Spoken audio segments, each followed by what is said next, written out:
Ready? I guess. Attention. The movie guys love movies. Any comments about a comic's shocking behavior towards a former First Lady, just so he could promote his new movie, are purely for entertainment purposes only. Isn't that right, Zach Galifianakis? I'd love to meet the person who makes your pantsuits. Oh, really? Yeah, because for Halloween, I wanted to go as a librarian from outer space. Now, I have a question. And I don't know if I'm necessarily... All I know is this man has just gotten back after 2 weeks of being away, and it's right here. It's right in the pocket. Bart's back. Boom. I have not been sitting on this one. This is a new question. Oh, all right. And I don't think I'm giving anything away about me when I say that I'm not a Hillary supporter.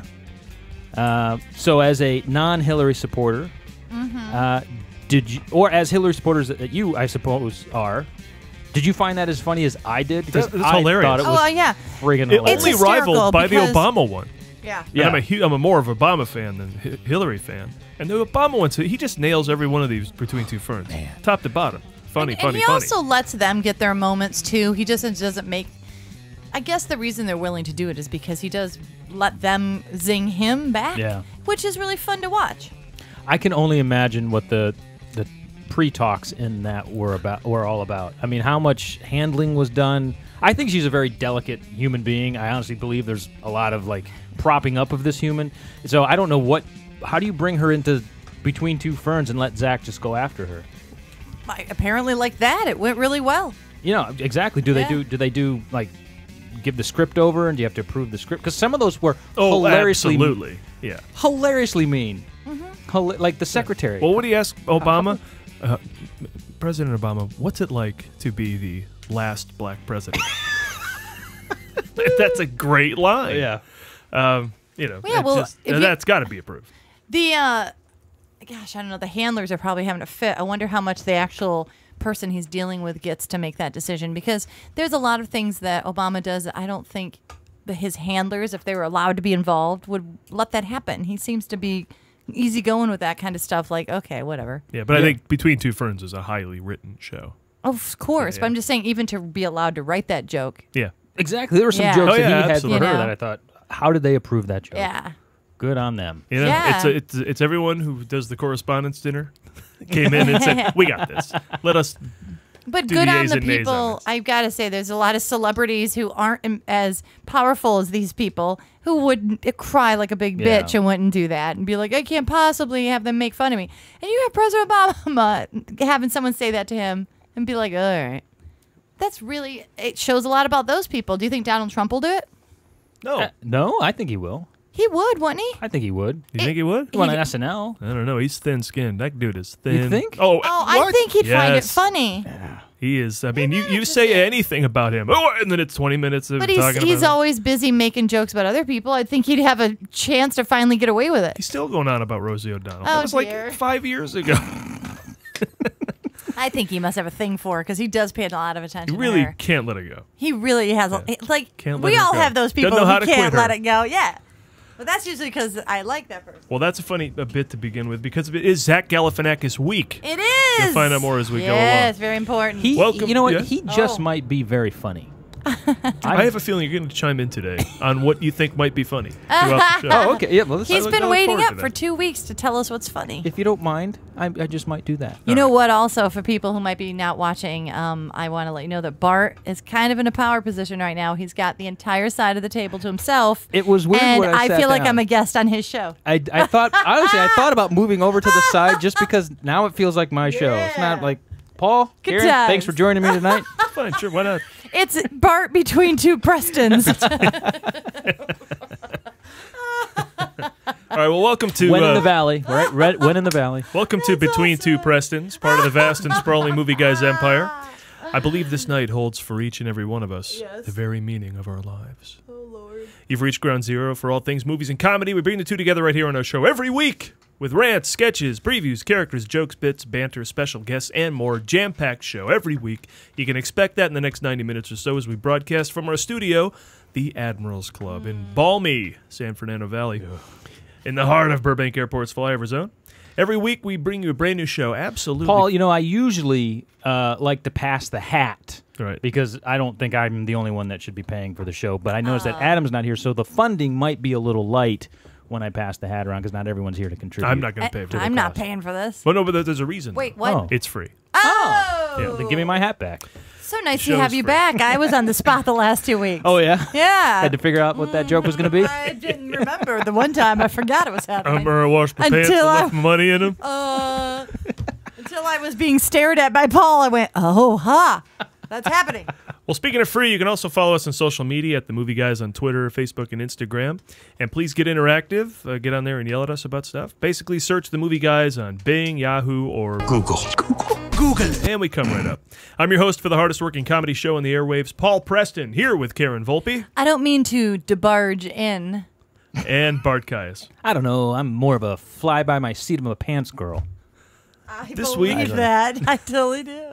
This week, Adam is out, sweating in the quiet corners of an editor's closet, working on something.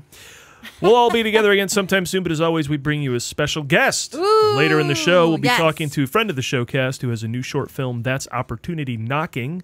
If you're watching the video, that's the poster over there in the corner. Stephen Foster will be here. And he'll Woo, woo, woo. regale us with stories from the road, getting out there and promoting your movie on the film festival circuit. And we'll get to the bottom of all that. Before we talk to Stephen, however, we begin with... Three. He zings away. Come on, everybody. Is Steven in the movie? 'Cause Yeah, he's right there holding the lamb or some Oh, sort of that's stuffed him? animal. Yeah, Yeah. he's not as clean cut as you normally see him. Exactly. He's a pretty raggedy character in that movie. Yeah, he looked Yeah. very... I thought that might have been him, and I thought, that guy's too frumpy. Steven's usually He's the more put together. Yeah. No, he's He's acting. came in the show today. He had a vest. No one wears a vest on this show. Yeah, he Not showered. this It was nice. Yeah. So obviously you can tell we recorded to talk to him earlier. But right now, 3 new films as Yes. Hollywood churns out a couple of, or a trio of films that really could have and probably should have been released in the summer and become big blockbusters. I mean, any other decade, I think these Yeah. movies would have been blockbuster summer movies. But now they've been relegated to September. First up is a new Tim Burton film, Professor Xavier's School for Gifted Youngsters. Miss Peregrine's Home for Peculiar Children, Paul. Yeah. Sure. Yes. Also, Deepwater Horizon from Peter Berg, director of The Kingdom and Lone Survivor, as opposed to Peter Berg, director of Battleship and Hancock. And later in the show, Masterminds. Another movie based on a board game. No, Karen, I think that... Oh, Yeah, there it is. My name is David Gant. I always felt I was destined for a life of adventure. It didn't quite pan out that way. There he is, the man of your dreams. It's like you're marrying both of us, David. Me and Mama. bad marriage, unfulfilling job. As I So- said, he might be very funny. It might be very funny. He has funny hair in this. And it might be his.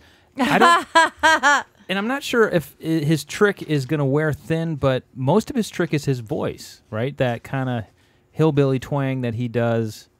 Because he did it in Buckets. Did you ever watch Buckets? I never watched No, Yeah. I didn't see it. that. He kind of always brings the confidence and attitude only to have it pulled out from under him Yeah. a lot of the time, Yeah. which I think is funny. So I'm actually very much looking forward to this movie. It looks completely hilarious. Yeah, it took a year to come out.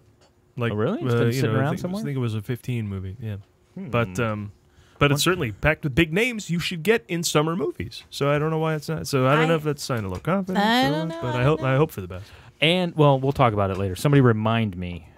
to talk about To the talk movie about later. this movie later. Yeah, I'll get right In on the that. show. I'll bring up the movie later. Well, bring it up just so that you could talk about it because that's a good idea. Because Well, there's something that happens in this movie that Yes. is feels like it's referential to real life, and I want a discussion on whether or not we think this was put in. But now, actually, know what your answer? Oh my gosh! What your is answer, happening? your comment that this movie is All right, go that ahead. old. What is it? Here it comes. Should we wait? Go ahead. No, go ahead. No, we should probably do the morning zoo bit where we talk about the thing that Oh, we're yeah. going to talk Oh, about. yeah, let's And tease it. I Let's don't know. tease it. I don't You know what? know. After the next break, we'll talk about it some And then more. we'll do the giveaway. Then we'll talk about it. One NFL player is leaving the league because of a major drug scandal. We'll have that for you after the break. So you want to do it now or later? We'll do it later. Later. Okay. Because Do our it. first film. Do it live. We'll This do it is live. based on the children's book that won the 2011 Literary Award for Britishest title. I think I got it right now, Bart. Miss Peregrine's Home for Peculiar Children. Oh, I love Miss movies. I love Miss Congeniality, Miss Pettigrew Lives for a Day, Mississippi Burning. Maybe Bart should help me with this one. All right, here we go.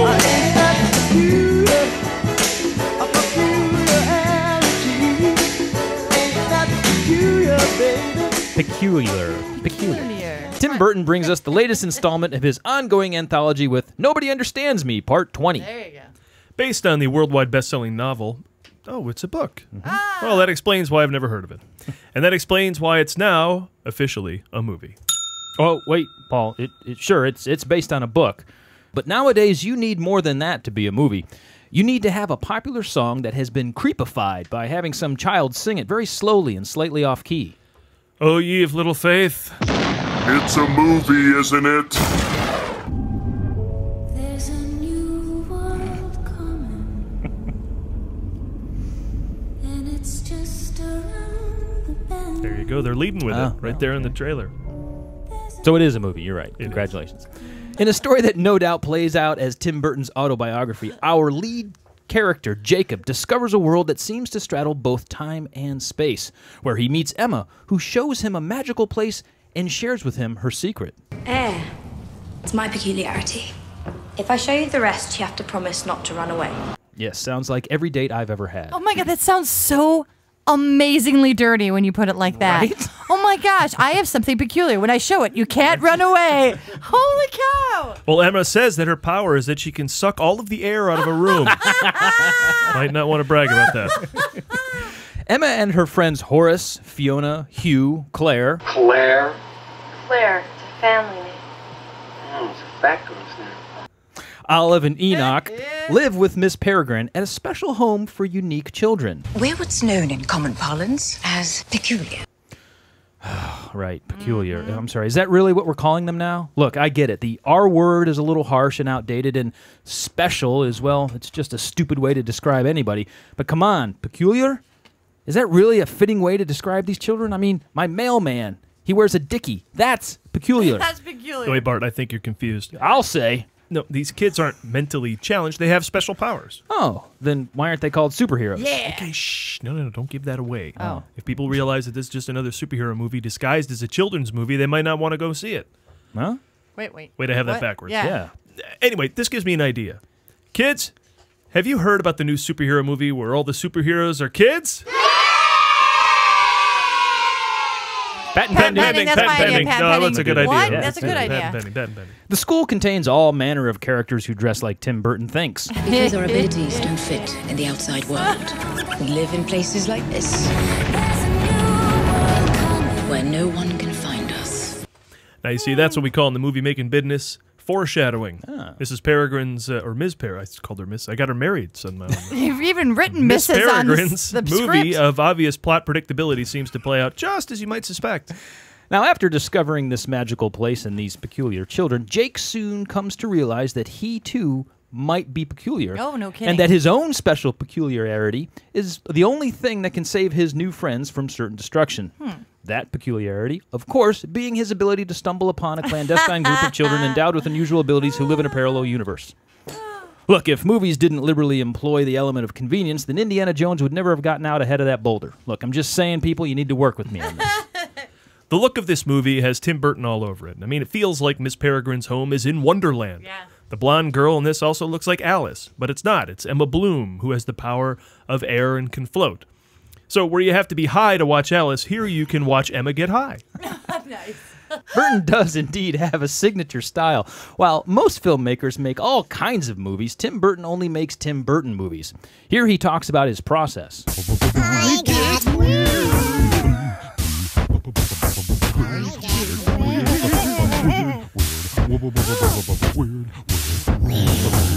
Stop, Paul, stop there. Oh my Especially gosh. creepy in headphones. It's really creepy in your headphones because it feels like he's blowing in your ear. Was that him? No, I don't know. Oh, what the heck was Well, 'cause that? Might as well have been. I've been to his art exhibit. I know he does art. It really was crazy in my earphones. That's amazing. That went on just long enough. Tune up. Wild with excitement over Helena Bonham Carter's divorce from Tim Burton, Eva Green gets a chance to play Miss Peregrine. Her peculiar power is that she abandons children by flying away. Look after them, Jake. I promise. She takes off. I noticed that too. Dude, He's like, you know what? Look you're after in them. charge. I'm out of here. Look after them. Gotta go. I babysat once, And if I could have flown away from there, I totally would have. But instead, I called my friend Cindy, and I'm like, please come do this. That's hilarious. I hated it. Oh, Asa awful. Butterfield plays Jacob, or Jake, as half of the websites about this movie call him. The other half go with Jacob. And you know what? I'm going to stick with Jacob. His mama named him Clay. I'm going to call him Clay. Hey, Paul, this movie stars Asa Butterfield. Who? Asa Butterfield. Oh, I know what that means.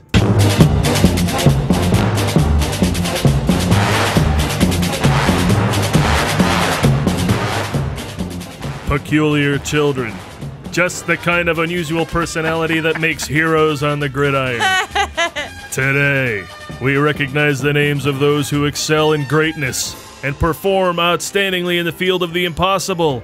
Your Miss Peregrine's Home for Peculiar Children starting lineup.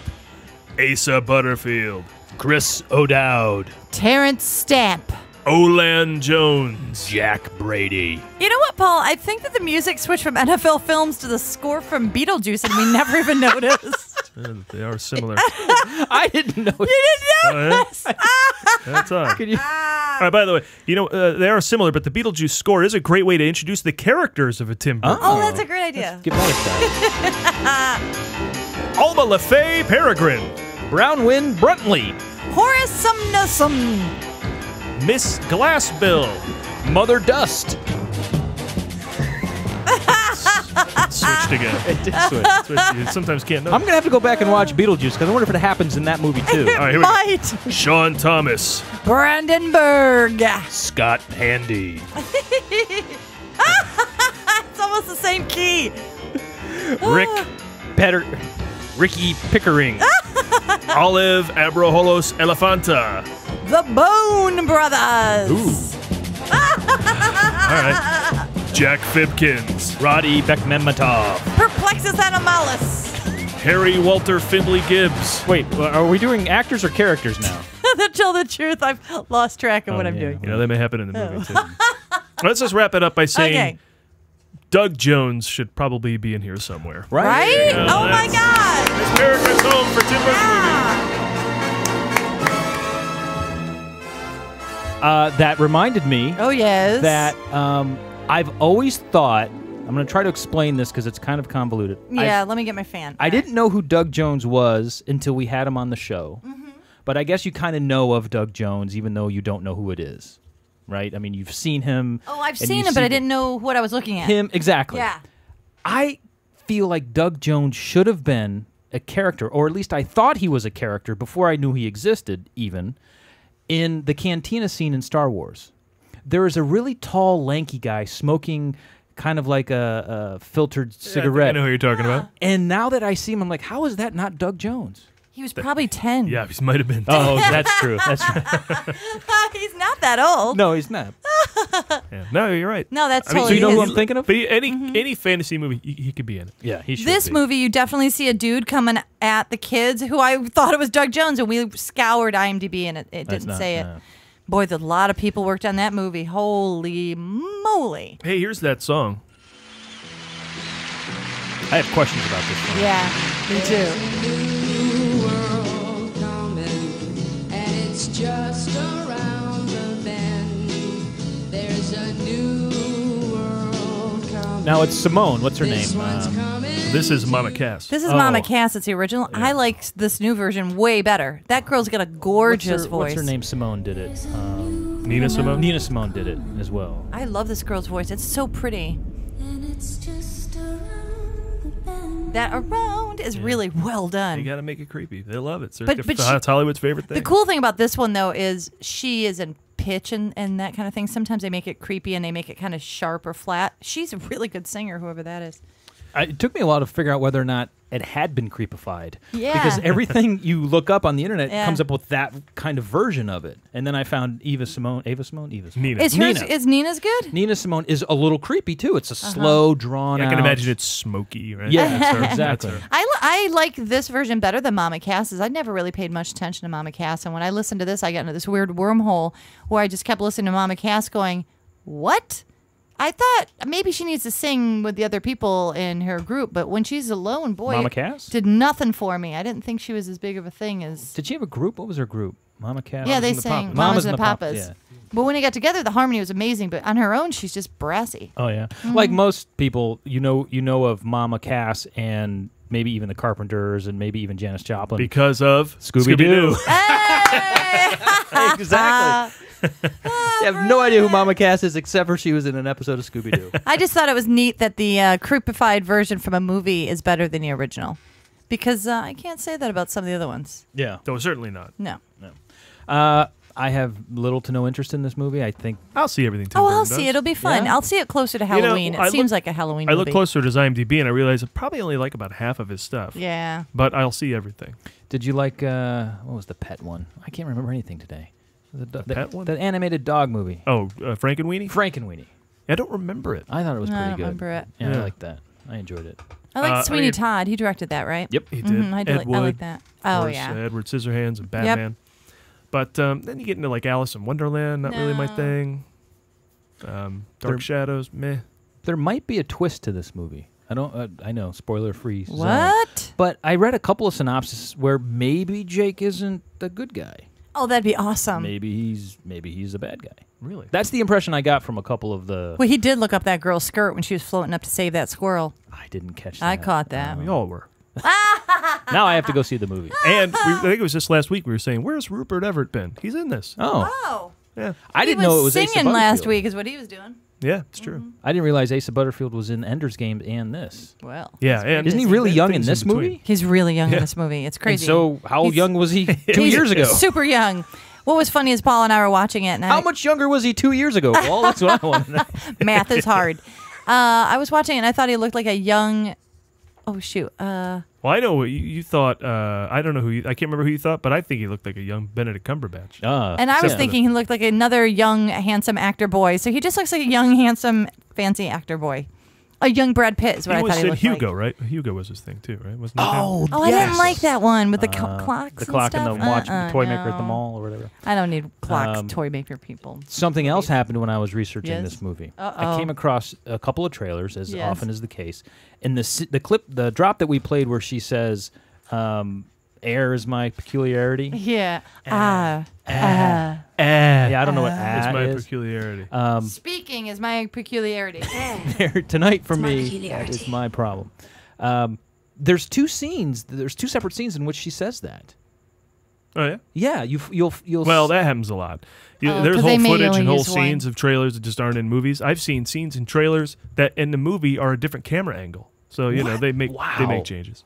Okay, I have seen scenes in trailers that have never been in the movie, but I've never seen a scene in the trailer that is two different scenes with the same dialogue. Yeah. Wow. They'll pick one. Yeah, Yeah, probably in the hopefully. end.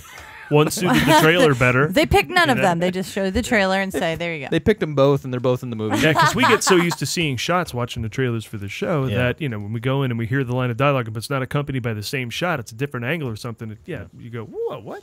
So should we what? talk about the story of this movie? What now? No. What do you mean? It felt like we were moving on. I don't quite get it. I don't get. Yeah, we were Oh, I watching don't the whole know. thing about making time stop and all Yeah, that. I I know. wasn't quite sure what that was, which is okay. I would like a little mystery left for the movie and then explain it when I get there. But it just sounds like that's unnecessary. The plot is there's these kids that are being sheltered away, and something's coming to get them done. But on top of that, there's a time loop that lets them live in the same day over and over. And if that doesn't, it just seems. If that doesn't happen, they get bombed by Nazis, apparently. Exactly. That was creepy. Every day Oh, you have yeah, to that put on was a gas interesting. mask and watch bombs coming at Wait, you. I thought you were making a joke. That happened in the trailer. I Oh, didn't it's see in the that. trailer. Yeah. They slow Yeah. down time as soon as a bomb's about to hit something. I don't know what's Somehow going they on there. save They'll themselves. explain it all. They're standing there in gas masks, and the Nazis are bombing them. No, they won't, Paul. We got two other movies. Oh, I was going They to say won't explain it all. That's the problem. One last thing I wanted to Yeah. say is I finally realized today when I was watching this, we always talk about how the teen movies are all about how everybody hates teenagers and they are all these young adult literature and this kind of thing. And this movie's all about how kids have special powers and everything's based on a book these days. And it seems like every book is about teenagers and kids, everyone hating them.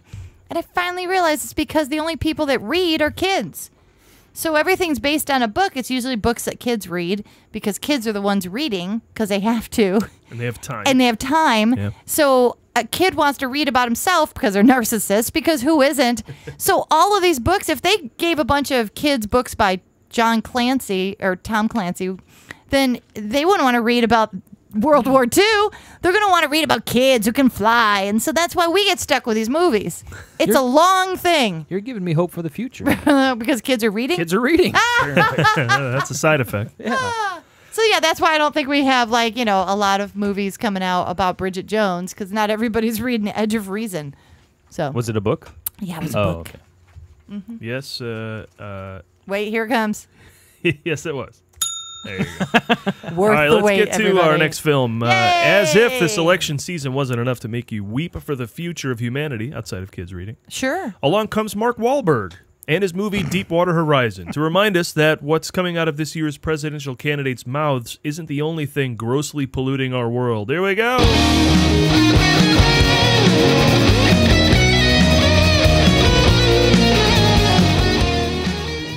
All right, let's talk about Deep Throat. Is it Deep Throat the movie?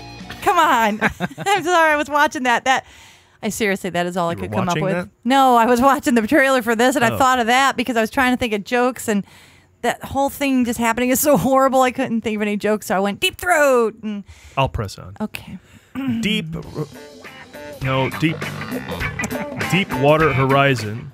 How deep? Stop it. Deepwater Horizon tells the story of the offshore drilling rig that shot to stardom when it set records for deepest oil well and least prepared for that going wrong. Paul, this is universally known as the most lauded big screen adventure about spurting fluid since Robin Hood. Oh, I'm sorry, Paul. I actually have a late revision to that joke.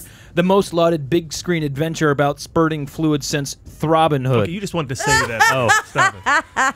With its groundbreaking technology in super slow motion, run! The movie has figured out a way to make a single explosion last 99 minutes. Drill Baby Drill, the movie, takes us all the way back to 2010. Oh my gosh, I'm embarrassed to even see what we used to dress like back then. This film is based on the true story of an offshore drilling rig that exploded in April of that year, creating the worst oil spill in history. So, it's a feel-good movie. Mm-hmm. Mike Williams is an offshore oil rig worker played by Mark Wahlberg. So he's definitely the best of the best. No. I know. He gets pulled back into a life of... No. I know. Who's he on the run from? He's on the run from somebody? Nope. He's in the military. And he... Wait. I thought you said this was a Mark Wahlberg movie. So It is. Oh, okay. Oh, okay, wait a minute. I know what's going on here. Paul, he's a family man just trying to do right by his wife and kids, but gets thrust into a life or death situation where he has to overcome insurmountable odds and obstacles just to live another day and see his family one more time. Yes! Good job, Karen.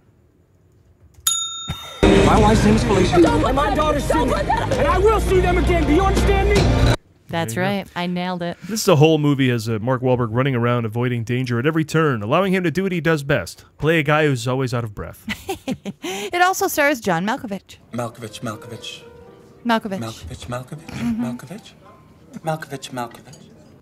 Yeah. Kate Hudson and her stepdad Kurt Russell are in this. Not as a couple, but for Hollywood movies, they are age appropriate. It's nice to see Kate Hudson transition from that young, hot girlfriend to a more serious role like... Seriously hot mom. Seriously. Am I right or am I right or am I right? Need enough reason to want to survive the Deepwater Horizon disaster and get home to the mainland? How about Kate Hudson is waiting at home for you? That'll Do it for me. I predict that Kate Hudson could be this generation's Ann Archer. Oh, and we have... Oh, did I mention earlier the What? creepy kid singing be my favorite thing? This is my favorite thing. What is? We have a new inductee into the Hall of Bwong. I didn't notice. Me either. Oh, it's a good and long one. The Hall of Fame here, if you don't know, the Hall of Bwong is a Hall of Fame that showcases goofy trailer sound effects, which I love. That was Bwong. Here's another version of Bwong. Wow. That's a big one. It's involved. Do you remember Gong Pee? Gong Pee is another sound effect.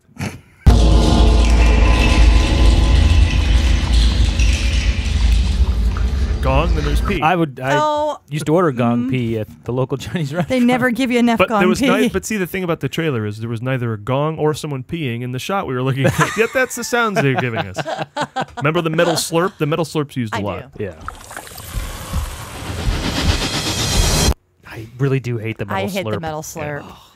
Yeah. Now, fresh off of Deepwater Horizon, we'd like to induct Fisher because The only way you'll know something is scary and bad and that's going to happen in the trailer is by hearing this.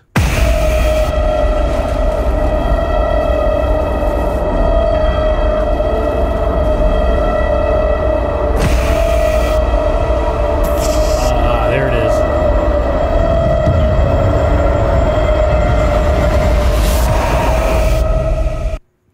I don't like that sound. It reminds me of being in the subway or something. Does sound like danger's coming. Yeah. I'm surprised they don't copyright these things. They might. I don't know. Maybe they do. Because if I came up with Bwong, as annoying as it is, I'd love credit for that. They make a pretty cool comparison to the pressure building up below the Deepwater Horizon, which contributed to its destabilization by demonstrating early in the film what it's like to shake up a can of Coke and then punch a hole in it. Includes a sound effect of its own.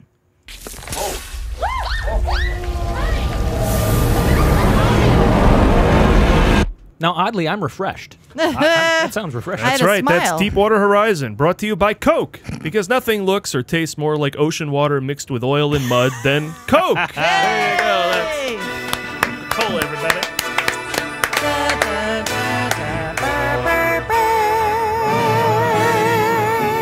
I saw this. Oh, went to an advanced screening. It's good. Thought? Really? Yeah. Well, I like Lone Survivor. I don't know if you saw that. No. Peter Berg and the Kingdom. He can get stuff done when he focuses on him. When he does Battleship, you don't know what's going on. I don't Friday Night Lights, too. I mean, overall, he's got a pretty good body of work as a director. I don't want to start rumors, but Peter Berg has some issues, right? What do you mean? What do you mean? What do you mean? What do you mean? It's like some substance abuse issues, right? Oh, perhaps. I thought that was kind of widely known. But what I find most fascinating about Peter Berg is that he was on Chicago Hope. Yeah.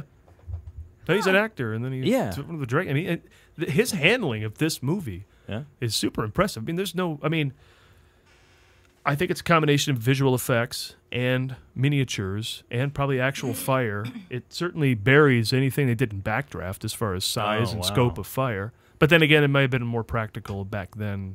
Probably a lot of CGI now, but you don't know. I mean, you believe they're on this rig 40 miles from shore. And they did that, I think, by not doing that. I think they shot like in Hawaii in a lot, you know? Like it's pretty impressive. So this is a good movie. I had no hope for it. Because honestly, I don't know how you make that explosion last an hour and a half. Well, first of all, they do a setup like they do in Jurassic Park. So anyway, let me interrupt you, because somebody last I was here was giving us guff about Sully being nothing but a bunch of filler around a 230-second event. Yeah. Well, this is a 2-second event. Did you see Sully? I have not yet. One of its it's good. It's quite good. But one of its problems is repetition of events that we already know about. Let's see that again. You know, like it happens, then they revisit it again in the court case. In this, they just set up a whole bunch of stuff that you need to know, just like Jurassic Park. Where Mr. DNA, and this is what you need to know about the eggs, and this is how they da-da-da. And then you know everything, and so when dinosaurs attack, you know everything. Oh, okay. This does the same thing. So it take a while to figure all that out. You got to establish the BP, dunderheads who just want the rig to overproduce. That's Malkovich. And you meet all your characters. And Wahlberg's like this solid, steady leading man these days when he gets in the right project. Say what you want about Transformers and all that. He's just The Happening, paychecking there, yeah. But you get him in The Departed or The Fighter or something like this. I mean, he's a solid leading man. He's quite good, and he has a scene at the end that is solid. Right up there with Captain Phillips at the end. I would say yes, simply because you buy that his character just went through everything he went through, which is what Tom Hanks nailed so brilliantly in that. He's not as good as Hanks, but you don't doubt that he is breaking down from everything he went through. Did you see, Karen, just off topic real quick? Oh, yeah, that thing of Tom Hanks and the... pulling a Bill Murray out in Central Park. I said that. Did you look at my Facebook feed? No, I didn't. I said he's taking notes from Bill Murray. He's out Bill Murray and Bill Murray. That was nice. I saw that. I wrote that a couple days ago, my friend. Oh, that was that old? I just I'm came all across over it that. myself. Go look at my feed. I think it was yesterday. But yeah. I saw that, and I was Bill Murray. Well, I'm glad to hear that you liked it and that it's a good movie, because I just honestly didn't know how they were going. Karen and I were just mentioning that I didn't know, or at least I don't remember 12 people being killed as a result of this. Yeah, that was surprising. I saw this with a Q&A with Kurt Russell, and he read the script, and he's like, Hollywood. He read the script. Hey, that's what we do out here, That's why we pay all the monies in rent. Yeah. So that's what he said. He's like, I knew all about the environmental design. I didn't know the personal toll. Absolutely. That Typical liberal Hollywood. Oh, shit. Hiding the personal toll. Hiding the real victims here, but there's a sea lion with some dirt on his nose. Yeah, goop on it. You didn't know either. I didn't. Mr. Hollywood liberal. I didn't realize. That's horrible. 12, Yeah. 12 guys were killed? I think it was 11, but yeah, it was and you watch the movie, and the way Peter Berg just fills that rig with fire is That's amazing. frightening. Anybody got Yeah. out. That's horrible. I was just gonna say that was the other thing in that trailer that shocked me is watching those guys fly out to it on a helicopter. Because then I went, wait a minute, is there like a life jacket there? Do they have boats? What do they have? They got lifeboats, and they have circling boats. You know, they're always out crazy. in that area of the sea. Well, where I live, I see the oil rigs from my beaches. Well, not mine. I live in Newport Beach, but the poor saps up in Huntington have to look at these oil rigs, and they're definitely not 40 miles off. I mean, I don't know what they are, 5, 6, 8 miles. I mean, they're right there, but you're still SOL if something goes wrong and there's not a boat. And even if there is a boat, it's going to take a half hour to get to land, and forget about swimming. You know, you're done. And the production value here is top notch to where the sound effects are scary. Anytime a pipe is about, you know, you hear the and the bolts fly out, and you're just like, we're done. And then it goes, you know, it's pretty impressive. And if the oil shoots super high in the sky, and then when it all lights on fire, the fire goes everywhere. I'm just yammering. Paul, I don't Good. know if you're familiar with how to do a podcast. Should I lean in when I talk? But you should probably put your face I near was the microphone. gesturing. I didn't want to knock anything over. What is happening? Talking about I'm going to share a little something with you guys. Sometimes when we have guests on the show that aren't used to speaking into the microphone, I watch Paul and Adam. It's as if they're trying to get a girl to give them head because they start maneuvering the microphone and they start pushing the person's face into the mic and all this crazy nonsense. And Paul's just leaning back, not talking into the mic. And it didn't look like you were coming back anytime You soon, were- Paul. you- You're like, this feels comfortable. I'm just going on about the movie. I got a lot to say. Anyway, I'll be way back here. Point is, go see this. Oh my God, funny. Oh, and real quick, Yeah. Mark Wahlberg. They show the real people at the end, like they do in Lone Survivor as well. Yeah.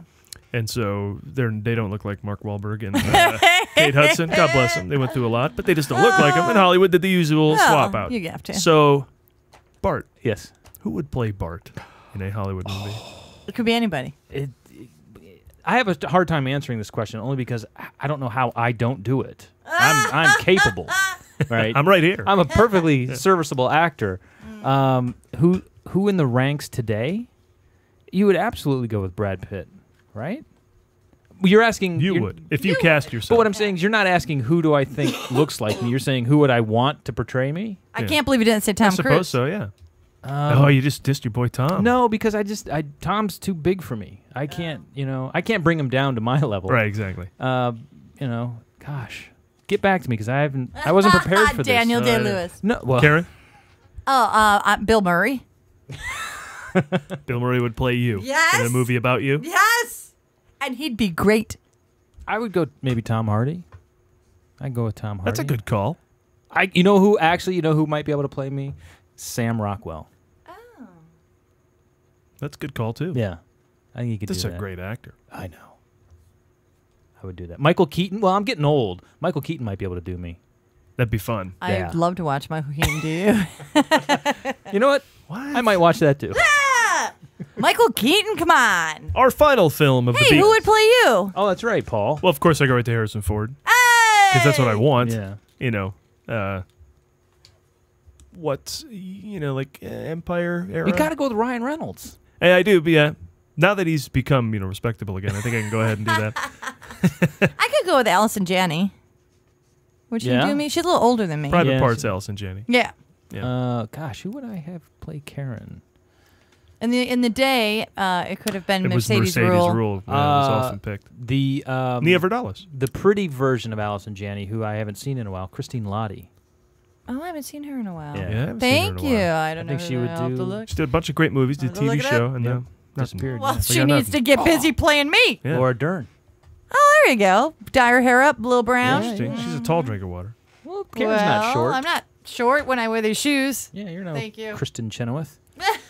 Who is? Our final film of the big Yay! weekend is Masterminds, The follow-up to the movie Deepwater Horizon about geniuses who run BP. Masterminds. No. Oh, no. Oh, no. All right. Nor is it a remake of the 1997 film Masterminds or the 2013 film Masterminds. Remakes can only happen once every 50 or 60 years. Hashtag Ben-Hur, hashtag Magnificent Seven. And it's also a brand new comedy. So let's talk about it.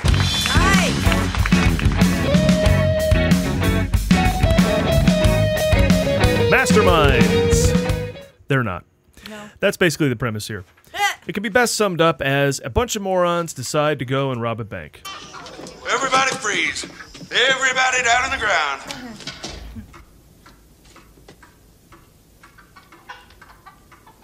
There's a chicken well, in the which bank. is it, young feller?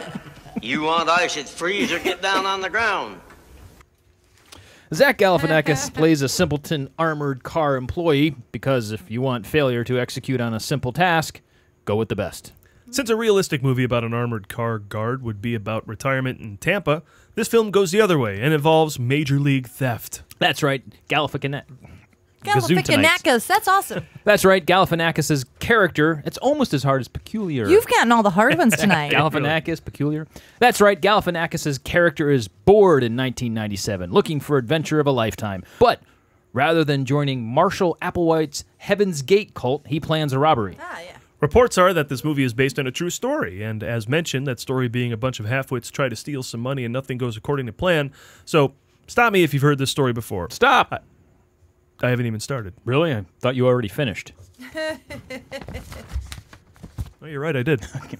Zach Galifianakis and Kristen Wiig played David and Kelly, a couple of not quite PhDs who work for Loomis Security. You know, the armed security service that picks up and delivers money to and from banks. One day, a friend of Kelly's gets the big idea that maybe the three of them should steal a bunch of the money. David and Kelly are hesitant at first, but they eventually decide that this is a foolproof plan because, after all, Owen Wilson is the one that came up with it. How hard can it be? You load up a truck, and you drive away. You see, it's the geniuses in the simplicity, Paul. And besides, David and Kelly have always known that they were destined for something bigger in life, and so they see this as their big chance to finally do something with their lives, like get caught and go to jail. Sure. If this cast looks like it came from an episode of Saturday Night Live, then you won't be surprised to learn that SNL creator Lorne Michaels produced this film. But will it be Lorne Michaels, producer of Wayne's World, Mean Girls, and Three Amigos, or Lorne Michaels, producer of A Night at the Roxbury and Superstar? Let's go with the Lorne Michaels who produced Gilda Live. That's a great idea. Yes. Let's go with that one. Awesomely Bad Wigs, the movie, brings together Kristen Wiig, Leslie Jones, and Emmy winner Kate McKinnon. This movie better be worth bringing all these hilarious female comedians together without busting any ghosts. However, this movie was made in 2015 before Ghostbusters, and it's being released now, so if it doesn't do well, internet trolls, back off. You're right, the film does go over the top with bad wigs, bad teeth, and facial hair. And even Owen Wilson's prosthetic nose is looking a little crazy. But if they're going to use all SNL people, why bring Owen Wilson when you can just get new SNL cast member and friend of the show, Melissa Villaseñor? Yay! Oh, wow. There's robot assassins all over 47th Street. I better put more money in the meter. Yeah. She's so good. Happened right here in the studio. She's awesome. I'm going to go out on a limb right here and right now and predict that this movie is going to be very funny. See, there you go. You're doing it. Yeah. But what gives that away? Because it stars Zach Galifianakis? Nope. Because it stars Kristen Wiig? Nope.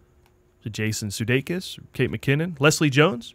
All of those people? No, Paul, although I'm sure they won't hurt the cause. The reason I think this movie is going to be funny is because not a single person gets hit in the balls in any of the trailers. Really? That's your barometer for judging whether a movie is going to be good, whether or not someone gets hit in the nuts in the trailer. Absolutely. It's foolproof. Schindler's List was a great movie. No nut shots. Captain Phillips, no nut shots. Amadeus, also no nut shots in the trailer. But Waterboy, nothing but nut shots. I see your point. I see so, yes. Schindler's List was good. Captain Phillips was very good. True. It could go on, yeah. It's foolproof. Out of Africa? Not a single nut shot. Witness? Nope. Color Purple? Yeah. I defy you to challenge LA that. Confidential? Well, here's another movie that should be a summer film. Like I said, all these should be. Yeah. Your big disaster movie, summer movie, Deepwater, your Tim Burton movie, and now big comedy with the biggest names in comedy. Yeah, it looks like a lot of fun. As a matter of fact, I put up the Ghostbusters movie poster today that I made with all of the different women, and only one is missing. So Melissa McCarthy, it took all those people to replace her. So it took Owen Wilson and Zach Galifianakis, Jason Sudeikis, all of those people. But I think it's going to be a lot of fun. I also don't know much about, I want to call her Holtzman. I don't know much about that actress who played Holtzman. Kate McKinnon, obviously. And I'm looking forward to seeing her in this movie because I don't know her from Saturday Night Live. So even in the little preview when she's in her wedding dress, she looks super creepy. If you don't know Kate McKinnon, then you have the joy of learning about her through two of the funniest sketches I've seen on SNL, and they're both of the same theme. Do you know the one where she's abducted by aliens? The Ryan Gosling one? Oh, my God. Is it great? I have to look it up. The basic premise is that three people are abducted by aliens. Two of them have this amazingly romantic experience, and she is just, tormented. And the way she describes her experience is just beyond funny. And they do another one where they have out-of-body experiences because they all die, and she's the only one that had like a horrible out-of-body experience, and her soul gets replaced with a dog. You might want to watch that one, Karen. But yeah, this film looks ridiculously funny. I drive a Z3, so I'm not particularly, thrilled with that scene. But oh well. Is that what they drive into the the gate? That's amazing. That's crazy. And Kristen Wiig looks really hot as a white trash. She likes to play hot. She's sexy in white trash. She's great at white trash. Her and that girl from What About My Name Is Earl or whatever. Jamie Presley? Oh, she's sexy so hot in as white trash. Whatever happened to her? I don't know. She rightfully won an Emmy for that role. Yeah, she was very funny on My Name Is Earl. What happened to that Latina that was on there? She was a cutie pie, too. Yeah. A little slice of hottie. What's going on? What's going on, entertainment? That's right. You get right on that, and you tell us, Bart. That's your job. Sofia Vergara comes along, and we forget the other girl entirely. That other girl was so much less annoying than Sophia. All right, we're going to take 10 seconds of break and come back with our guest segment. Stephen Foster will be here to talk about That's Opportunity Knocking and more. Oh, an important safety tip. I just remembered that Amazon, you can now go and get Ghostbusters on Amazon Video. So it's released today. The same place you can get Stephen Foster's book. Safety tip, everybody. Important safety tip, don't cross the streams. Okay, good. We'll see if we can get some inspirational stories out of Stephen. Stay with us.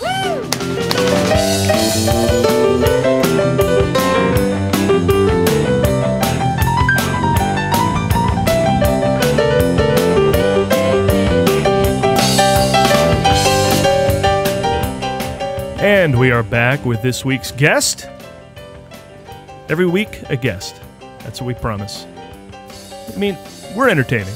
Well, yes. But and then we double it up. We add more entertainment. We give you more for your non-money. More for your $0. This is a good friend of the show, has appeared on our old stage shows from the Second City Hollywood and the Movie Guy's second ever holiday special where he played Tiny Tintin. I highly recommend you go and find that on YouTube. YouTube.com/themovieguysonline. Today he's here to talk about indie filmmaking that he's currently hitting the festival circuit with this brand new film and successfully hitting the circuit. A comedy short called That's Opportunity Knocking. Please welcome Stephen Foster. Thank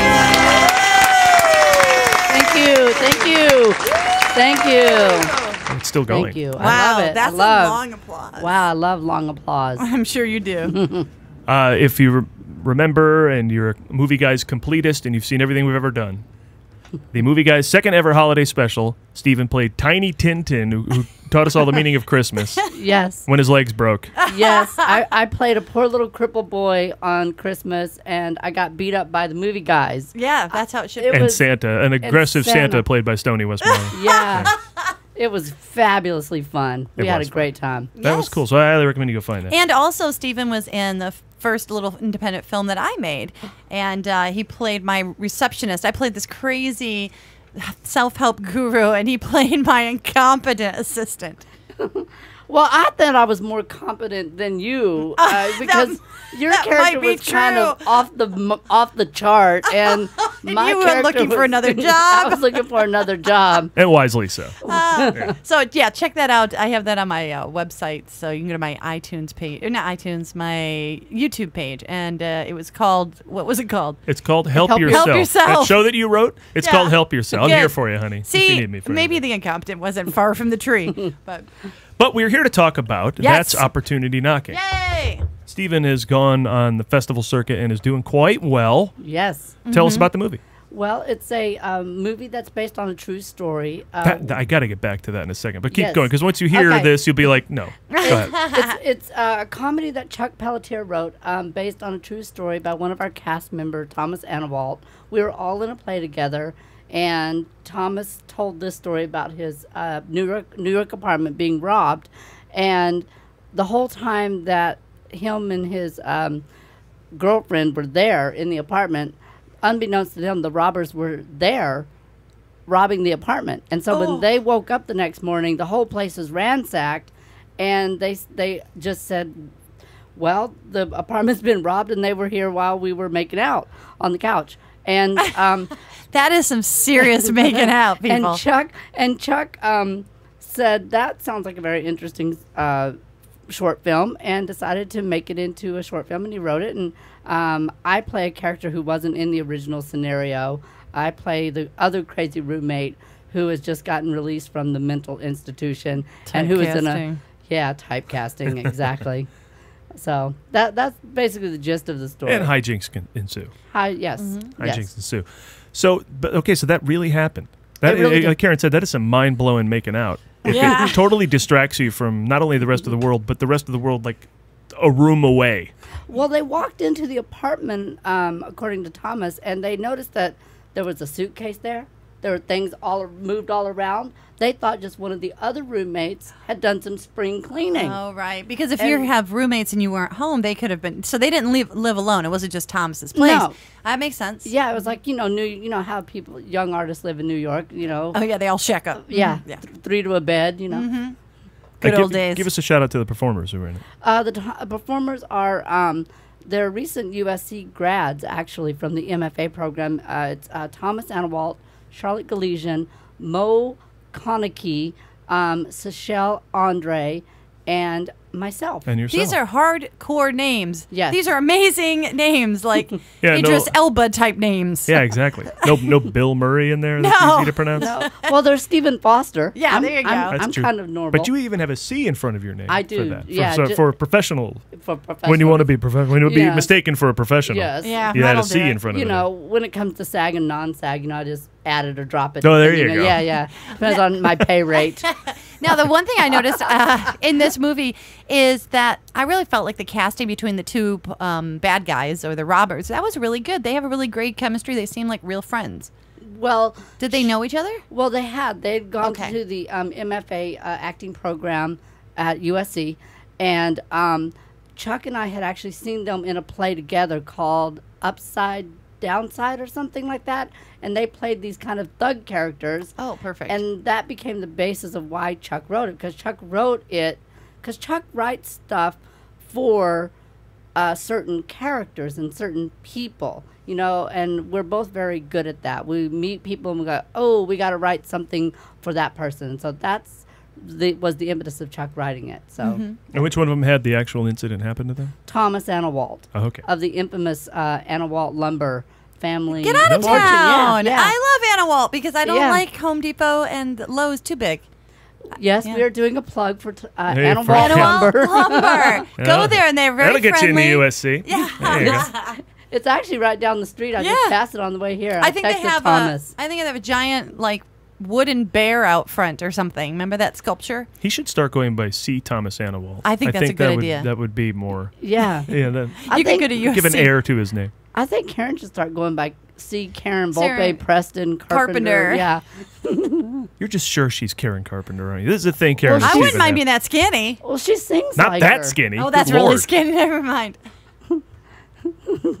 But Karen is a singer. We'll get to that. Karen is a singer. That's how Stephen and I met. Karen's a great singer. Yes, that is how we met. We always talk about the Boubet sisters on here. Yes, but I want to should. get to the film festival run. Yeah. So it's I insane, remember we yeah. went to a filmmaker karaoke night here, and you were kind of kicking things off, going, I got to meet some people, talk about movies. Yeah. I don't know what's going on with the film festivals. Next thing you know, you're in 6 of them, and you're winning awards. Yes. Explain. We have been in 6 film festivals, and we have 2 more coming up. We have Glendale, and we have Kapow Intergalactic Film Festival. I guess it's on Mars. Intergalactic, planetary, Hey. planetary, intergalactic. We're working on planetizing. Planetizing. We're planetizing Mars. No, it's already a planet.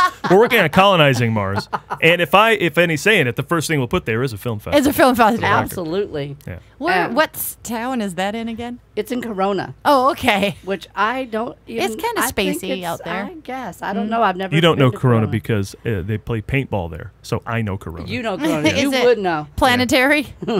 It's another place. Okay. Paul, you can play paintball. I could stay out in the snack room with Karen, making sure she doesn't eat any French fries. There you go. Oh, that sounds good. I tell you one thing about Corona paintball. It's hot. Yeah. So by the way, that hum you hear in the back of everything we're saying today, the fan and the air conditioning both on. Why is it September is the hottest month of the year now? It used to be August. Dog days of August, dog days of summer. August was always hot. Now it's September. This one we have wildfires. This one we have 100 degrees every day. It's brutal. It is hotter than a dog's ass. It is hot. That is pretty hot. How does one take that measurement, Stephen? See, Stephen? Well, you'd have to, I don't. He's you're learning. a veterinarian. He's going to do a whole presentation in Corona about it. I love how we keep going. I keep wanting to bring it back to the movies. But so let's not talk about movies. Let's just talk about dog asses. What was the first fest you went to? Because these sound like they're mostly all local, so you've been to all of them, right? Yes, we have been to. We have actually been to all of them. He did fly across country. I did fly across country to go to D.C. to go to the Go Indie Festival, which is part of the Northern Virginia. Film that's right. Festival. You talked to Michael McNutt of the Great Hater Nation. Yes, the Hater. Hey, That's Michael right. McNutt, shout out. Hey, we love them. Those guys are great. Yeah, we've been to. Wait, let's stick on Nova for a second. Nova. So, did you see Mike do his thing out there? I know he hosts a lot. I did not see him do his thing. I flew in on a red eye. I went to the festival. Went out to dinner with the guy that runs it, and then I went home, packed my bags. I spent a day on the hop on, hop off bus. I bet he did. In this DC. guy loves to hop on and hop off. Yeah, hop on, hop off. Yeah. It was hot as hell. And then it must be September. It must be September. And I got on a plane and came home. So it was like a real quick turnaround. So did you call in then to the Hater Nation? When I did my interview with them, I did it from my house. Gotcha. Oh, okay. So but I didn't see him there. So yeah, because he runs around and in makes a spectacle of himself. Yeah. Well, that's why we like him. We do love him. Mm-hmm. I love him too. He's very nice. So for young filmmakers out there who are wanting to make a short film, and send it into festivals, how important is going to dinner with the guy who runs the festival? I was just going to say, that's really important. That's probably really important. Because you don't... It's who you know. I'll let you say it. It's who you know, but in a way that you need to know the right people, and you got to get in there and leave your apartment. That's what we're learning. All those young filmmakers in Western New York, you got to leave your house to get things done. What say you? I say the same thing. I say it's, well, actually, you introduced me to Paul Osborne. Yes. And I guess he's the mayor of film festivals. We like to call him that. I hope that catches on. And it's really true. It's really who you know. Because we got into the Go West Festival, which was in Yosemite. And then we got into Action on Film, which we won the Best Scene Award for, Best Comedy Scene Award. And that was all due to one person knowing another person. And the reason I bring up Paul Osborne is because it's who puts a word in for you. Because all you filmmakers out there, you submit to a film festival, it's like submitting to an audition. They get over 2,000 submissions. And if it's Cannes or Sundance, you double that. And really and truly, they say it's the quality of your film. It's really not. It's really your networking ability and who you know and the power of your film. And also, not to be a wet blanket, but you're also competing with the studios who have indie divisions too. That's actually not even so much a wet blanket as a new thing that's going on. Because in the 90s, independent films were independent. But now the movie studios can't afford to always be making these multi-million-dollar movies, so they take their smaller budget movies, which to us is a big budget movie, and they get into these festivals with them. Give me $5 million, and I could make quite a great movie on $5 million. But to them, that's an independent film. Yeah. Yeah, but let's not call it a whip blanket. Let's just say we're arming the filmmaker. You got to know what's out there and how much of a strength you need to bring in your content. And not only your content, but your connections. I've known Karen and Paul forever, and and in fact, I met Karen and Paul by doing independent theater. And when we transitioned to make film, you know, it's very difficult because you really want to put your best work out there.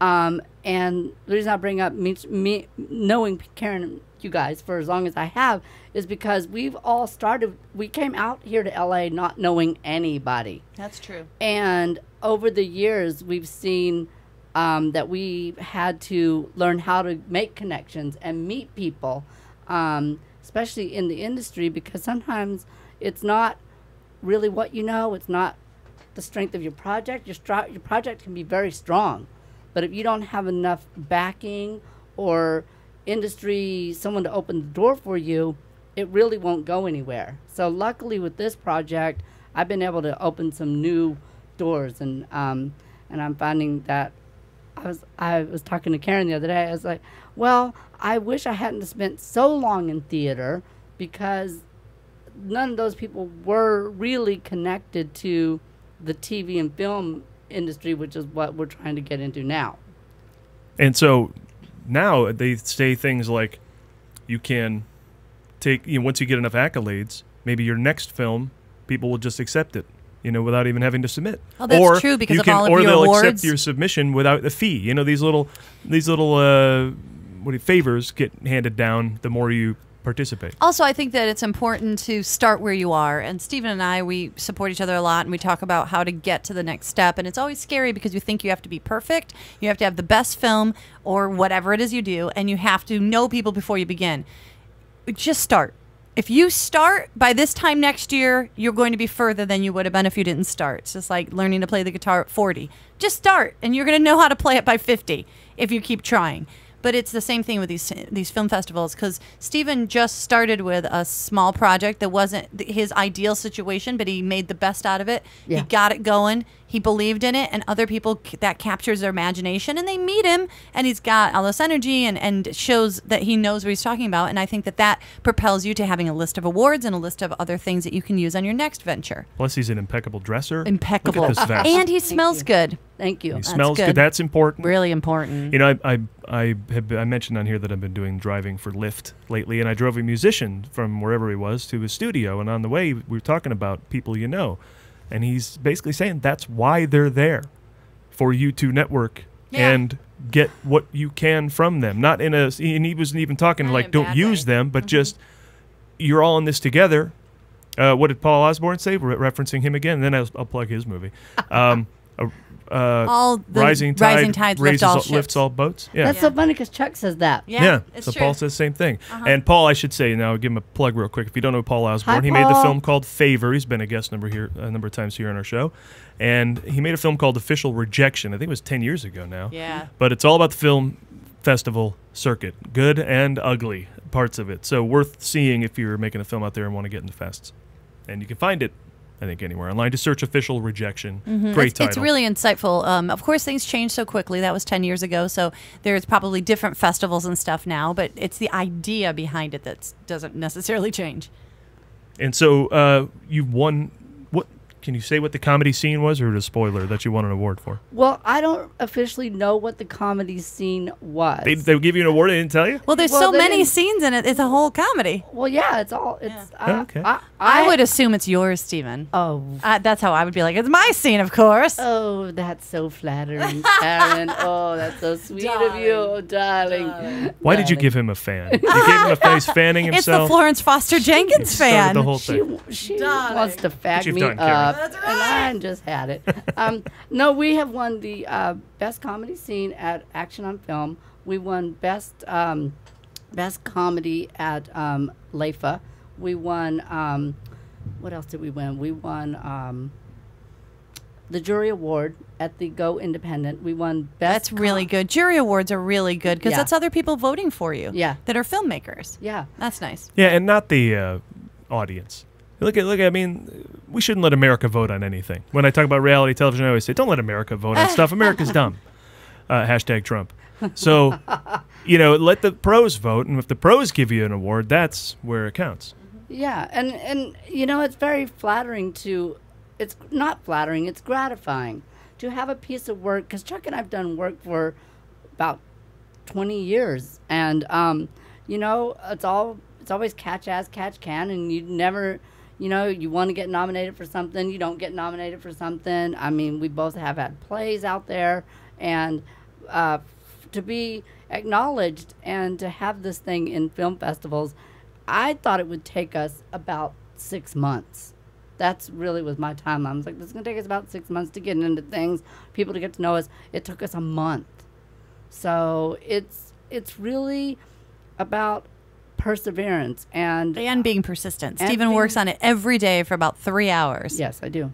And the other thing is, it seems like a saturated market. But now that you've been to some of these fests, do you ever wonder to yourself, wow, what did they leave out? Some of the content, I'm just saying, I go to some of these festivals, I watch some movies, I'm like, oh, God, that made the cut to get in the fest? I'm not singling any specific festival. But sometimes I see some really bad stuff at festivals. I'm like, wow. So finish that thing you're working on because there's a space for it. Yeah. It should inspire. Some of the stuff they should just lose and, put whatever you're working on in Well, there. I should say that what inspired me to make this into, to put this thing out on the market and not just leave it on a shelf was I'm a part of a place called Stage 32, and it's like an online community for actors and writers and filmmakers. And they had this course called Is Your Short Gathering Dust? Is it just sitting on a shelf gathering dust? Mm-hmm. And I said, yeah, it is. And it actually encouraged you to go out and submit to festivals. And that became the starting point of what I did. And I read a really great book called Your All Access Pass to Film Festivals. And she said something which still sticks with me. Karen talks about me working for 3 hours a day on it, and she's not kidding. They said in the book, they said, once the film is in the can, that your work has only just started. And most creative people think that it's the making the art and putting it together. All that I call, Karen and I talk about this all the time, I call that the easy part. Mm-hmm. That's the part that's part of who you are. That's the part that you know how to do, you were trained to do, but what Karen and I would just speak for Karen and I, is we weren't trained to do the business part of it. And according to this book, that's where the work really begins, and they are right. Getting out there, going to those festivals, submitting to festivals, having people know your work, know your brand, is very, very time-consuming. And that's been my focus since we started this in May, and it's working. You talked about a book you read. Let's talk about a book you wrote. Yeah, that's right. I wrote a book. Yeah. Awakening the Actor Within. Yes. Available on Amazon.com. There you There you go. Plug away. And this is about... it's a book for actors who are... Now, I want to get exactly how you come across it, because I've been studying Meisner for a long time. So are you teaching a method? Or are you teaching a lifestyle that should accompany an actor? What's the content of the book?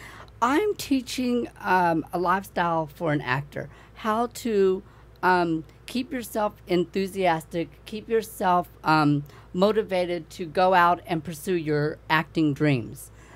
Because in my career... in everyone's career, I've had some devastating things happen. I've had, a movie that went over budget that was going to be my big breakthrough. I've had roles that I've auditioned for, all kinds of things that have been very frustrating. And along that path, I had to sort of learn how to keep myself motivated. So I put together sort of an actor's toolkit to sort of keep them on track and inspired to go out and keep acting, even though it's difficult and you don't sometimes make any money. You don't become a star overnight. And so it's sort of a philosophy. It's basically the artist's way for actors. It's basically, can you keep pursuing your dream while you live your life? And I give people the tools to go out there and pursue their dreams. Because what do they say? The day after you quit could have been the day you make it? Well, the day. Well, who's that girl that you should know? This Polly girl that jumped from the Hollywood sign, Peg Einswitzel, I think her name was. Oh yeah, something like that. Something whistle. She jumped. She jumped from the edge of the Hollywood sign. Yep. And the next week there came a letter in the mail offering her the part in a big part in a theater production, a big theater production. And that's also why you can't go up to the Hollywood sign anymore. That's her fault. Because of her. That woman. That woman. Her not believing in her acting. See, it's keeps me from hiking up there. Anyway. Yeah, and once you get involved in an artistic career, there's no end to it. No. I always bring up Clint Eastwood when I talk about this because 85 and he's whatever he is, might even be older than that now. And he's making some of the best movies of his career. And because you don't retire. You don't want to retire. Some people can't wait to retire. Like, oh my God, I'm at this job 15 years. No, I can't wait to retire. No, that's not for me. I don't think that's for most artists. I think they just want to keep going. And, oh my gosh, are you kidding? I just want to work. Well, I just heard him at an interview with Metallica. Yes. You know, on the opposite side of the spectrum from Eastwood. And they're, you know, just all hitting they're in their 50s now. I think Lars is 52. And they're like, I'm sorry, we keep being inspired, so we're going to keep putting out albums. You know, they'll go away for a while, and then eventually they just all call each other, and they go to HQ, they call it, which is a cabin somewhere in Colorado, and they crank out an album, you know. So it never should end for an artist. Well, one of my mentors of my acting book was the wonderful Ruth Gordon. And she got kicked out of acting school in 1914 out of the American Academy of Dramatic Arts. And after one season there, they said to her, we don't think you're suited to acting, don't come back. And then after she won the Oscar for Rosemary's Baby, they asked her to come back and give the graduating speech to the students. And her statement was, never give up. The last time I was at the Academy, they said, you're not suited to acting, get out. So when you... Did she go back and give that speech? Yes. Oh, good. That's what she said. Oh, she could not go back at all and be perfectly in her right. That is exactly... It's Ruth Gordon. She's but I not love that she went there and told them to her face. No, she did that. She went back there and she said, and on that dreadful, what I love, she says, on that dreadful day, when someone tells you, and we're all actors hear this, I don't care if you're beautiful, you're short, you're fat, you're skinny, she says, on that dreadful day when someone says, you're too tall, you're no good, you're ugly, think of me and never give up. To say that to students is basically, that's the cornerstone of my book, because we're all told crap in this industry, and everybody has an opinion, and everybody's an expert. And as William Goldman said, nobody knows anything. And they're all faking it. And if you take your art, whatever it is, acting, whether it's a film, whether it's a play, you take it to people, and they usually just say, oh, it's no good, or don't do anything with it, or you need to change this, or do me 9 rewrites, you know, before I'll give you any attention. And so I think it's important for actors and all creative people to be very determined, know your work, and stand by it 100%, as opposed to waffling every time someone says boo. Yeah, and that's a tricky thing, because when you're in school and you're learning your craft, you have to be willing to make adjustments and try different things. And then you go out in the real world, and nobody wants you to do that. They want you to know who you are. Yeah. And in college, you were trying to figure out who you were, and you never got to be who you are because you had to get a grade. So that's where that whole learning and getting grades thing is a little tricky for artists, because you know what that one teacher wants, so you do whatever that way. But that's not who you are, and then later you have to be who you are. Well, you have to, because you have to figure it out. Well, because if you don't, you know, every time someone says something, you'll change your mind. And what I've been learning is, if I stand behind what I'm doing, there's no one who's going to change my mind. You know, it takes some guts, and also takes a lot of belief in yourself, and that's something we should have learned in college. Just a whole class on business and how to just stand for yourself and say, this is who I am, and stay there until you figure it out. Well, I wish somebody in college would have just said the basic thing to me: you're funny, you're short, you're 5 feet tall. Go with that. You're You're funny. Just that's all you need. Yeah. If someone would have told me that, I would have gotten out a lot sooner. Yeah, you would have figured that out by the time you're 30 instead of figuring it out later going, should I just be funny? Wait, I am 30. Oh. I'm 29, Sorry, Karen. darling. I started in the business when I was 2. So that's Awakening the Actor Within. Yes. On Amazon.com. On Amazon.com. And what is it, StephenFoster.com? What is your website? CStephenFoster.com. So the C, again, C. to show pedigree. Yeah. The C is in there. Yeah. And also, you're very active on Twitter. What's your Twitter handle? My Twitter handle is CStephenFoster. Oh, good. Well, there you go. CStephenFoster. Now, you talk about the independent theater that was going on where we met. Yes. This was a show called The Green Room, which, again, Chuck wrote and you co-wrote, right? With Rod Damer? I wrote the book. You guys were all on that? Chuck wrote the music and lyrics, and I wrote the book with Rod Damer. And it was inspired, once again, a true story. Chuck loves writing things about true stories. Rod wrote the musical The Green Room based on his experience in the green room at his college. And Chuck thought so much about it that he decided to write it into a musical. He wrote a one-act musical of it. A theater company I was in produced it, and then we decided to make it into a 2-act, and then that's how I met Karen, because she did it at the GRT. In which she sang this. I'll play a little bit of The Green Room. Play a little bit of it. Karen, you're good in this. Here we go. This is from it's a great song. I auditioned with it for years. It's called It's All About Me, and in this little bit of the song, Karen's character is singing about how she never gets the big parts in musicals, only the small parts, but learns to realize how they can be really important. Fall, I got brave and auditioned again for a staged adaptation of Gone with the Wind.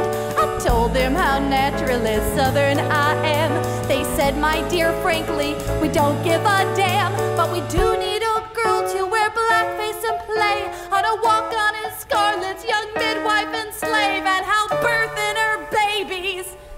I don't know nothing about birthing no babies. That's and I still don't know nothing about birthing no babies. Devon, is that your character? Devon, yeah. Being angry about it. That's a great part, and it was a great role, and I got to do the, I've always had a dream of doing the original stage, original recording of a musical, and I got to do that in that instance, and sing great songs. I had the great, and that's out there on iTunes, yeah? Greatest song. It's on iTunes, CD and it's Baby. on CD Baby, yes.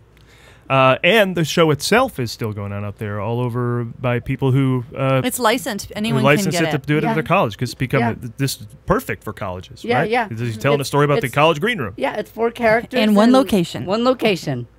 Yeah, it's no good. hydraulics. It's good for student. When we were in college, we had something called the Performing Arts something. Performance Art PAC, Performing Arts Company. Performing Arts, was that really what it meant? Yeah. Wow, they went out on a limb there. Yeah, well. Wow. PAC. So it was all student-directed and student-acted performances. Like there were 2 of those every year, or 2 of those every semester, I think, and then the main stage production. So like the students totally get together and do this because it's easy, small cast. Not easy music. The music is complicated. Chuck writes easy staging. really very strong harmonies, and but easy one location staging. So look for that out there as well. Stephen, you doing it all? What aren't you doing? Go through what you aren't doing real quick. What aren't I doing? I'm not pursuing acting in terms of like going around and auditioning. I'm not doing that because I'm finding a lot through film festivals. A lot of people are hiring me in their independent movies, and I like that because the roles I get are a lot juicier. And they're you. See, I told you this is what you're not doing. You've turned it into something you're doing. That he is doing. I ask you a specific question. What am I not doing? No, you don't have to answer that. You are doing it all. He does it all. You are. It's all about you. It's all about me. Is there another film in the works? Well, Chuck and I are searching around for our next project, and of course, I have Off Hollywood that's coming out next year. I have that's a feature. That's a feature. He stars in that. I star in that, and I also have a movie called Big Bear Weekend. I know it sounds like an adult sounds film, like a but porno. It's not. I believe he was cast from the casting couch on that one. Yes, I was. That's how I do my best work. I believe it. I get all my roles on my back. And Chuck and I are sort of hunting around for our next thing that we're going to do. We have a couple It sounds like you just need to wait for somebody to have a wacky true story, and then Chuck will turn it into something. Yeah, exactly. So you guys got start talking to I know. Start talking to your friends. But Karen, I want to mention something about albums. You have a new album coming out actually I do. next month. And do. tell us about it, because I just think what you're doing is so ingenious and unique. Ah, well, thank you. In that case, I'll talk all about me. So Stephen is alluding to the Boubet sisters, that I know a lot of you have already heard about us, but we have decided to put out a comedy album, much in the old style one, like Steve Martin, and it's a singing comedy album. So there's like banter in between, and then there's songs, but they're all parodies of 60s songs. Some of them are very dirty, but some of them are PG rated. So you have to take a listen to that and figure it out for yourself. But we're going to be doing that at the Improv in Hollywood. We're going to do our CD release party on October 15th. And if anybody wants to go, they can just go to the Improv Lab workspace website, and you can find out about that. But the neat thing about it is, like Steven said, you have to figure out who you are. And apparently, my friends and I are women who wear wigs and tacky dresses who sing dirty songs. But once we found that out, it's not easy, don't get me wrong, but there's more of an... more momentum behind us, because it captures their imagination, and for some reason that brand and that experience makes people want to see more. And then when you're out there pursuing your art, it's easier because people want to see it. It's not like you're trying to audition for something, you've created it. So yes, go check that out if you get a chance, and we'll eventually have those for sale at theboubettsisters.com. And the album's called The Boubet Sisters. Now, this is Steven. I'm going to give him credit for this. So Thank you. One day, I got a text from Heather and Leah, and they were talking about what the name could be, and they thought it'd be funny to do a throwback. Since it's our first album, they thought it'd be funny to have one of those ones like from the 80s, where like Def Leppard would have greatest hits, and then there would be like Volume 1, because they have all these hits.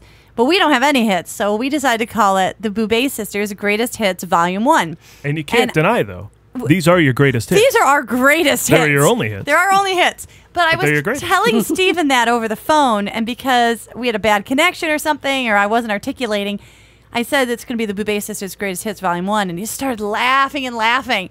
And I'm like, what did you think I said? And he goes, didn't you just say it's the Greatest Volume 1? Greatest Hits. Now Greatest that's hits. our name. Greatest so it's hits. the Boubet Sisters Greatest Tits, and it's the H covered up with like someone did graffiti and wrote Tits Volume 1. So thank you, Steven. It's titillating. It is titillating. Sure. We are the Boubet Sisters after all. That's fitting, Mm-hmm. Steven, let me ask you what we ask every guest who comes on the show. What is your favorite movie And there's a wrong answer. of all time? My favorite movie of all time is Harold and Maude. Ah, all right. We were right. Good. Yep, not the first time it's been brought up. No, on that's the been show. brought before. It's not? No, People like it. That is a beloved. I say. What do you think Film. of Harold and Maude, Paul? I think it's great. I thought it was great. I went out and just saw it this year. I hadn't seen it before that. It was Once again, Ruth Gordon. Yeah, She's great. Mm-hmm. yeah, and it's a movie I saw when I was young, and it didn't go over my head. Like, there's a lot of movies I saw when I was young, because I was like, I love movies. I got to start watching old movies. So I'd watch Chinatown and Network, and they kind of just went over my head. But Harold and Maude, even though it's older and not aimed at kids, I could still relate. I could still get what Bud Cort's Harold was going through, and then the emotions of it, and of course the music's great. And What an interesting thing, Paul. When you were Bud Cort's age, you saw the movie, so you saw it from his perspective. Then as an adult, if you watch it, you see it from her perspective. Okay, I'm not her age yet, but yeah, I see what you're saying. I'm just saying. Yeah.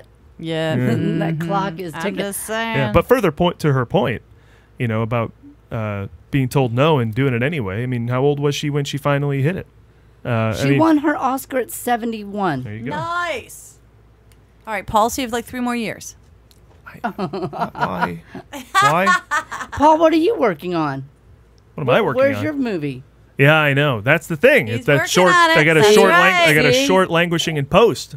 I need to go read your book so I can be inspired to get it off the show. What's the? Not your book. I should read your book, but the other one where the lady said, "Get it off the shelf and get it out there." I gotta finish. Well, that's that actually short. a webinar on Stage 32, and the book is called Your All Access Pass to Your All Access Pass. All Access Pass. Thank you, Karen. To film festivals. Yeah, you need to be inspired by that and finish that short. Good call, Stephen. Thank you for calling me out on But the you air. have a lot My of friends who I made the short with are listening now, and they're gonna say, "Yeah, why don't you finish the post And on that also, thing?" Paul's always working on the movie, guys. Always trying to get people in here and get more word out. So, well, I'll get the word out. I bet you will. All right. Well, that's why we're happy to have you.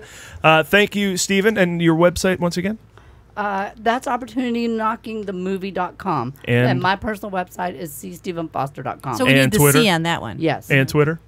at C. Stephen Foster. And this is all PHs, by the way. Yes, Your Stevens. PH. If the good way, the old-fashioned way. Who's the old writer, the songwriter, Stephen Foster? Stephen Foster, Camptown Races, sing this song, doo-da, doo-da. You know that one. Camptown Races. Racers by my lounge, We all know that song, of course, from Blazing Saddles. Is All that right. Blazing Saddles? It is. It is. Yeah.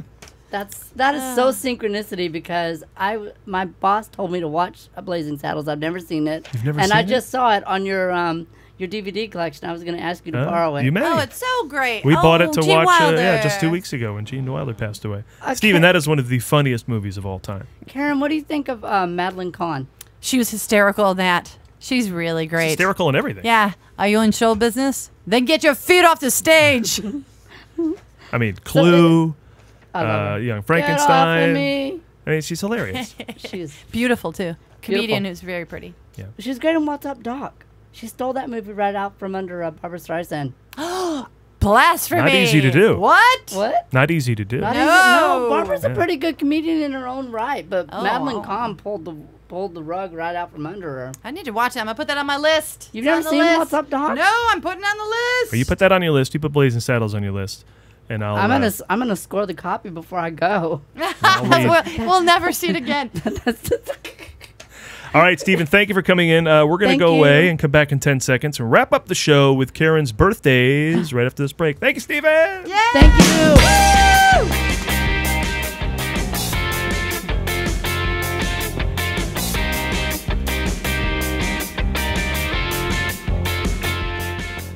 Und now, we wrap up the show Yes. with a bang, with Bang. Karen's look at the birthdays Bang of at the those who make the bangity. movies. It's Karen's birthdays. Take it away. Karen's birthdays, it's time for Karen's birthday. Karen's birthdays, it's time for Karen's Oh, it's so Devo. I love it. It's time for Karen's birthday. Let's start off our week of birthdays by wishing a very happy birthday to Mr. Jason Sudeikis, who turns 41 but can play anywhere from uptight to surprisingly sexy. Oh, I get confused by that all I'm the gonna have to time. defer to you on that one. Really? Yeah. There's something about him. He's just cutie. He's got that Chevy Chase charm. Totally. Well, That wins. yeah, he's got kind of that chiseled chin too, and he's just smart and he's funny. And Do you think John Krasinski from No. The Office is No, I handsome? didn't 'Cause I find think him they handsome. I think they look similar. Isn't that funny? I like his hair better.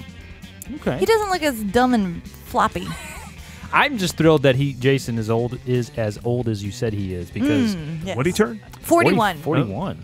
I'm almost that old. I know, it's getting crazy. Well, we all know he's starring in Masterminds this week opposite Zach Galifianakis, Owen Wilson, and Kristen Wiig. But did you guys know that he has a really rich background in improvisational comedy? Oh, yes. We I know who his love uncle that. is. And tell me who his uncle is, 'cause I was going to ask you that. Do you know? George Wendt. It is, because it's his mother's brother, Mr. George Wendt. For you youngins out there, he was on Cheers, if you need to have that reference. Hey, there's some people who might not know Cheers. Yeah, we now probably need to explain what TV is.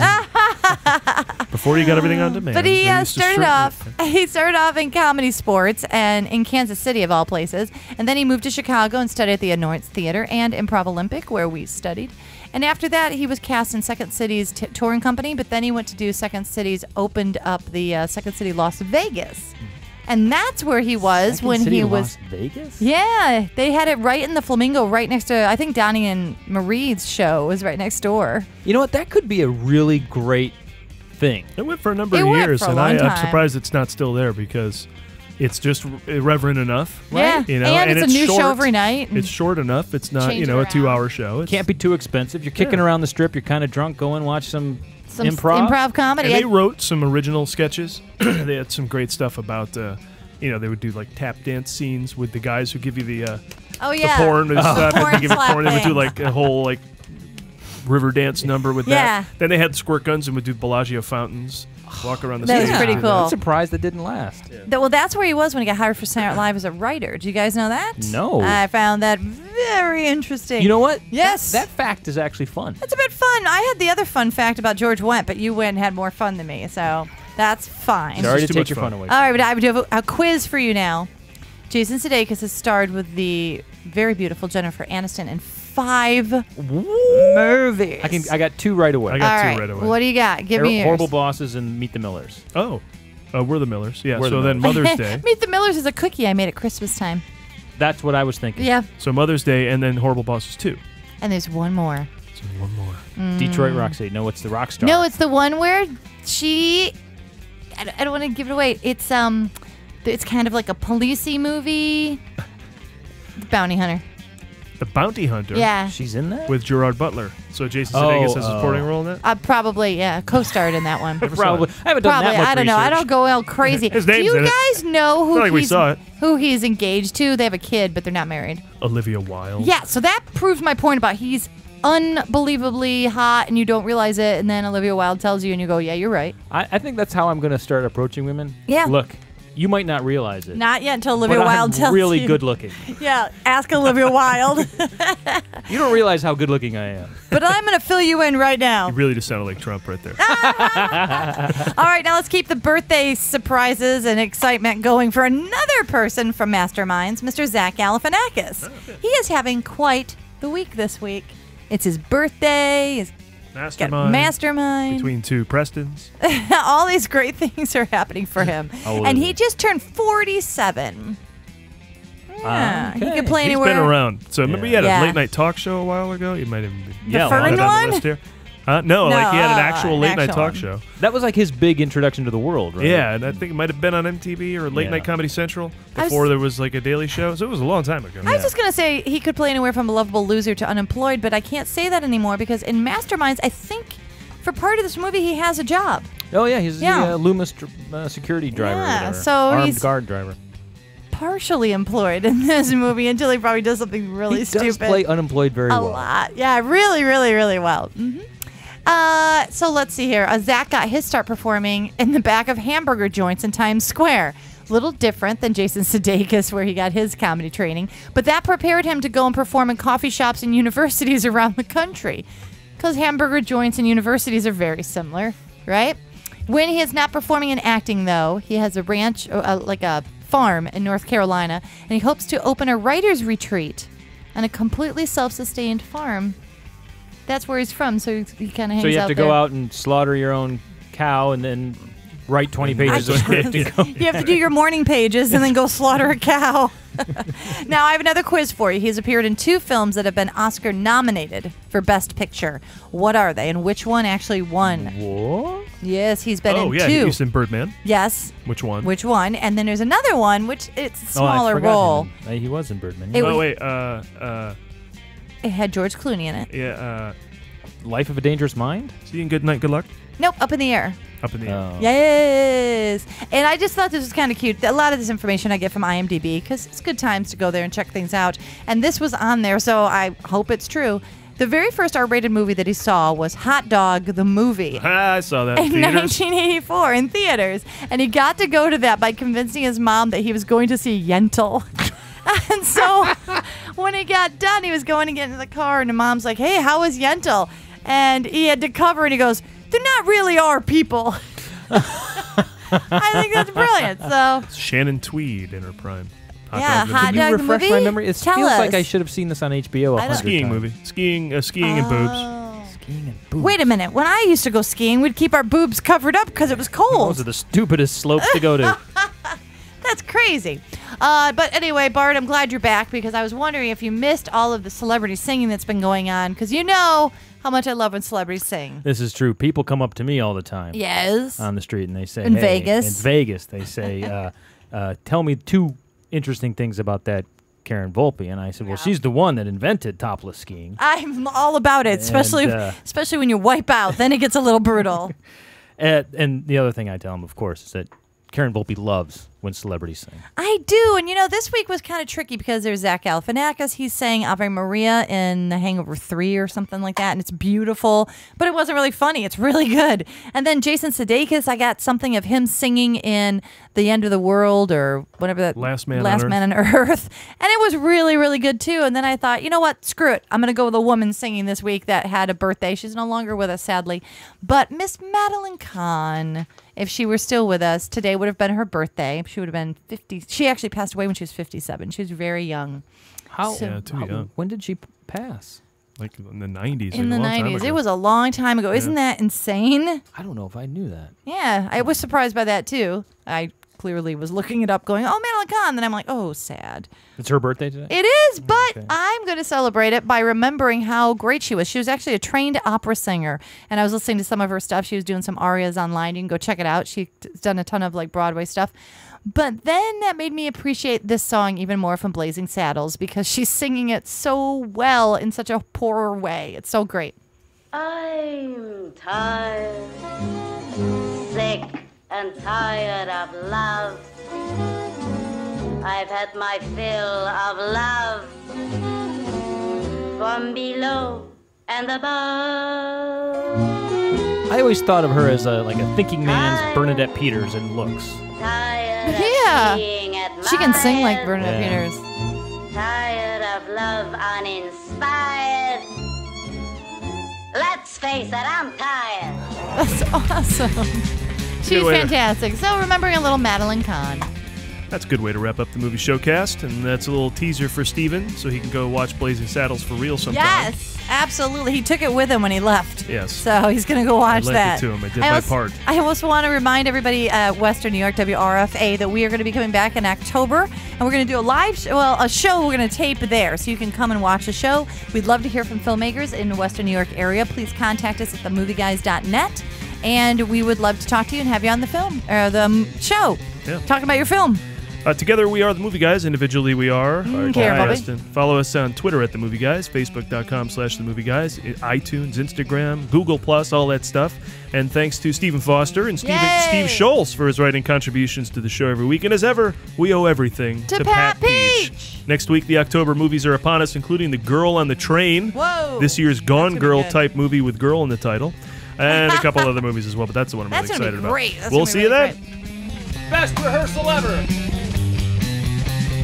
Red leather, yellow leather, red leather, yellow leather, red leather, yellow leather.